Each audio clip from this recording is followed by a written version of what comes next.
تو اللہ کو یاد رکھنے کا مطلب یہ ہے کہ اس نے اللہ سے تعلق قائم کیا حاکم والا، معبود والا، اس نے اللہ کو حاکم معبود سمجھا، اس نے اس کو مالک اور حاکم سمجھا، اس نے حساب لینے والا سمجھا. تو یہ ہے، اس نے اگر یہ سب سمجھا تو اس نے اللہ کو یاد رکھا. جب یاد رکھا تو دنیا میں ایسے عمل کرے گا جس طرح میں نے بتایا کہ وہ آخرت میں جنت کا حقدار ہو جائے گا. اور اگر اس حیثیت کو اللہ اور رسول کی بھول جائے گا، یہ ہے بھولنا، تو پھر وہ دنیا میں گندگیاں کرے گا. وہ بھول جائے گا کہ نسیہم، ان کو اللہ نے بھلا دیا کہ وہ بھول جائے گا کہ میں دنیا میں بھیجا کس لیے لیا ہوں. اب بات سمجھ آئیے نہیں آپ کے؟ جی سر، بہت اچھی طرح. جزاک اللہ. اچھا، یہ دیکھیں ان الفاظ سے میری زندگی سنور سکتی اگر میں ان کو سمجھ جاؤں تو. ان المنافقین هم الفاسقون، یہ منافق ہی دراصل نافرمان ہیں. کیوں نافرمان ہے؟ پھر بڑی آسانی کہ انہوں نے بھلا دیا کہ میرا اور اللہ تعالیٰ کا تعلق کیا ہے. جب اس تعلق کو بھول گئے تو یہ لگ گئے اپنے نفس پرستی، خواہش پرستی، دنیا پرستی، مال پرستی میں، اور پھر انہوں نے نافرمانیاں کی. اور اللہ آگے بتاتا ہے انجام کیا ہوگا ان منافقوں کا. اللہ تعالیٰ دیکھیں ایک بات کو کتنا کھول کے بیان کر رہے ہیں. وعد اللہ المنافقین والمنافقات، اللہ کا وعدہ ہے ان منافق مردوں سے اور ان منافق عورتوں سے، والکفار اور کافروں سے. تینوں کو ایک لائن میں کھڑا کر دیا، منافق مرد، منافق عورتیں اور کافر. کیا ہوگا ان کے ساتھ؟ نار جہنم خالدین فیہا، جہنم کی آگ میں یہ ہمیشہ رہیں گے.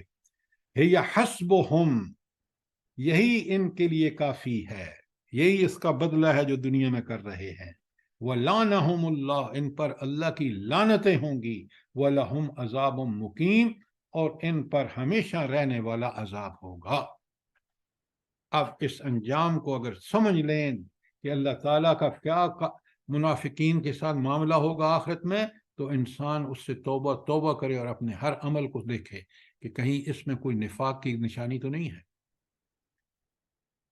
قرآن اس لیے نہیں آیا خدا کے لیے کہ ہم سمجھیں اس بات کو کہ ہم جو ہے ان چیزوں کا جو ہے وہ ایسے پڑھ لیں ثواب کے لیے.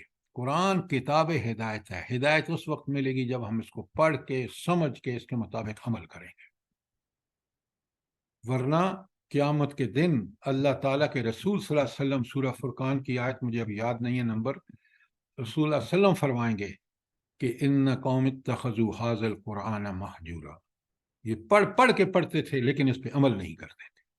انہوں نے اس قرآن کو نشانہ تضییق بنا لیا تھا، اس قرآن کو چھوڑ دیا تھا جس مقصد کے لیے یہ قرآن بھیجا گیا تھا، نازل کیا تھا. ہدایت اس سے نہیں لیتے تھے. یہ ہدایت کبھی مغرب سے، کبھی امریکہ سے، کبھی ہر قسم کے طاغوت کے پیچھے چلتے تھے، اللہ کے پیچھے نہیں چلتے تھے. کوئی سوال، کوئی چیز کلیئر نہ ہوئی ہو، وقت ختم ہو گیا ہے. میں انشاءاللہ کل آگے، کیونکہ یہ منافقین، ان کو پڑھیں اور اپنے آپ کو ہر قسم کے نفاق سے میں بھی اور آپ پاک کریں. کیونکہ سر یہ اوپر نسو اللہ آپ نے بہت اچھی طرح ڈیفائن کیا ہے. فنسیہ ہوں بھی کر دیں تھوڑا، وہ میں لکھ رہی ہوں پوائنٹ. دیکھیں، اگر اللہ کو آپ نے بھلا دیا تو اللہ نے ان کو بھلا دیا کا کیا مطلب ہے؟ کہ اللہ نے پھر ان کو یہ بات سمجھ میں ہی نہیں آئی کہ میں تو اللہ کا دنیا میں غلام ہوں، وہ میرا آقا، مالک اور حاکم ہے، میں نے اس کی اطاعت کرنی ہے. اطاعت کس طرح کرنی ہے؟ جس طرح رسول اللہ صلی اللہ علیہ وسلم نے بتائی ہے. یہ اس بات کو بھول جاتا ہے. تو اللہ کو بھلانے کا مطلب یہ ہے کہ وہ اپنی دنیا میں اپنے مقام کو بھول گیا اور وہ پڑ گیا خواہشات نفس کے پیچھے، دنیا پرستی کے پیچھے. جب اللہ کو بھلا دیتا ہے نا کہ اللہ میرا حاکم، مالک، خالق، رازق، حاکم ہے، جب اس کو بھلا دیتا ہے تو یہ اپنی حیثیت کو بھول جاتا ہے، پھر یہ برائیوں میں لگ جاتا ہے. فَنَسِيَّهُمْ، تو اللہ نے ان کو اپنے آپ سے بھلا دیا، یعنی وہ پھر غافل ہو گئے اور پھر برائیوں میں لگ گئے، جس کا نتیجہ آخرت میں یہی ہوگا کہ اللہ تعالیٰ جو 3 انجام بتا رہا ہے کہ ان پہ لعنت ہوگی، ان کا جہنم کا ہمیشہ کا عذاب ہوگا، اور یہی ان کے لائق ہے۔ بات کلیئر ہے؟ جی سر، جزاک اللہ۔ اگر کوئی سوال ہے، کوئی کمنٹ ہے تو بتائیں۔ السلام علیکم سر۔ سر وعلیکم یہ جو ہم نے ابھی منافق مرد اور منافق عورتیں سب ایک دوسرے کے ہم رنگ ہیں، اور اس پر جو آپ نے مثال دی ہے کہ جیسے اینکر وغیرہ بیٹھے ہوئے ہوتے ہیں، سر میں یہ پوچھنا چاہ رہی تھی کہ مردوں اور عورتوں کو بات چیت کرنے کی کس حد تک اجازت ہے؟ جیسے ہمارے گھروں میں بھی یا باہر، جس طرح بہرحال نامحرم مرد تو ہوتے ہی ہیں۔ دیکھیے، میری گزارش سنیں، آپ کا سوال بہت اچھا ہے۔ بھئی آپ کو کبھی ڈاکٹر کے پاس جانا پڑتا ہے، اور کبھی آپ بازار میں جاتے ہیں سودا لینے کے لیے، تو آپ نے نبی کریم صلی اللہ علیہ وسلم نے بڑا کلیئرلی بتایا ہے ازواج مطہرات کے حوالے سے، آپ اتنی بات کریں اور اس لہجے میں کریں کہ وہ بات جو ہے سامنے والا جو ہے وہ آپ کی بات کو سمجھ کے مجھے یہ سودا چاہیے، یہ دے دیں۔ اس کے ساتھ لمبی چوڑی باتیں کرنے کی کوئی ضرورت نہیں ہے۔ ڈاکٹر جو سوال پوچھتا ہے اس کا جواب دے دیں، اور اس سے بہت لمبی چوڑی بات نہیں کرنی۔ گھر میں کوئی چیز مانگنے آتا ہے، اس کو اگر ہے تو دے دیں، نہیں ہے تو آپ صاف بات بتا کے اور وہاں سے ہٹ جائیں، کسی لمبی چوڑی بات میں نہ پڑیں۔ کیوں؟ غیر محرم کے ساتھ آپ کو اتنی بات کرنی ہے جتنی ضروری ہے، وہ بلا ضرورت کوئی بات نہیں کرنی، کہیں اس کے دل میں یا آپ کے دل میں میل نہ آئے ان لمبی باتوں سے۔ اب بات کلیئر ہے؟